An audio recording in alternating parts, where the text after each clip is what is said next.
হঠাৎ ঘুরতে বেরিয়েছিলাম, ঘুরতে ভালোই লাগছিল। কথায় আছে না যে জামাই বাহিরে ভিজো কেন, ঘরে এসে নাও। আমাদের দশা ছিল সেই দশা, কারণ আকাশে মেঘ থাকা সত্ত্বেও, গুড়ি গুড়ি বৃষ্টি থাকা সত্ত্বেও আমরা ঘুরতে বেরিয়েছিলাম। বৃষ্টিতে ভিজে এখন আমরা ছাগলের 3 নম্বর বাচ্চা হয়ে গেছি।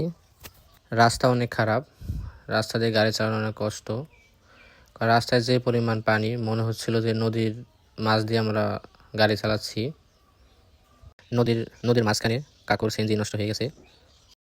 এটা একটা মসজিদ, 2 রাস্তার মাঝখানে মসজিদ অবস্থিত, দেখতে অনেক সুন্দর লাগছিল। এখন একটু ভালো লাগছিল, কারণ আকাশে নিয়ে বৃষ্টি, মনে অনেক শান্তি। আমরা সেই টাঙ্গাইল পাকটিয়া জমিদার বাড়িতে এসে পড়েছি। ঢুকতে দেখলাম গরুগুলো মাঠের মধ্যে মিটিং করছে। জমিদার বাড়িতে এখন কলেজে পরিণত হয়েছে।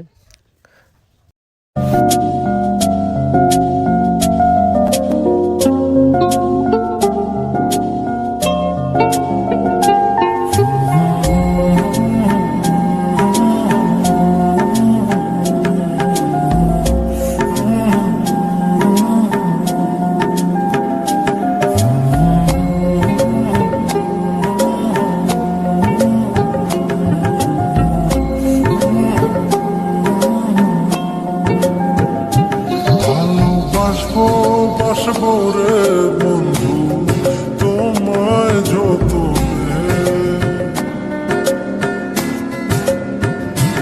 আমার মনের ঘরে চাঁদের আলো জুইয়া জুইয়া পরে, পুষে রাখবো রে বন্ধু।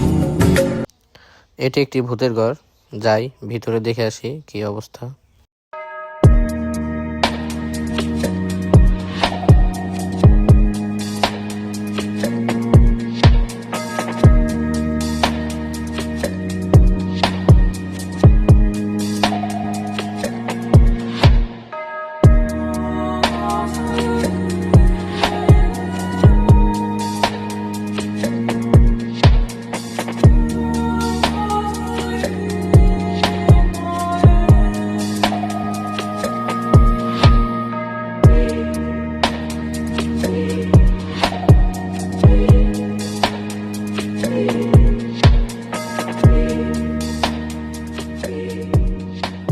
আমরা আবার এসে বললাম টাঙ্গাইল কেদারপুর ব্রিজটি দেখতে অনেক সুন্দর, 2 পাশে অনেক কাশবন ছিল।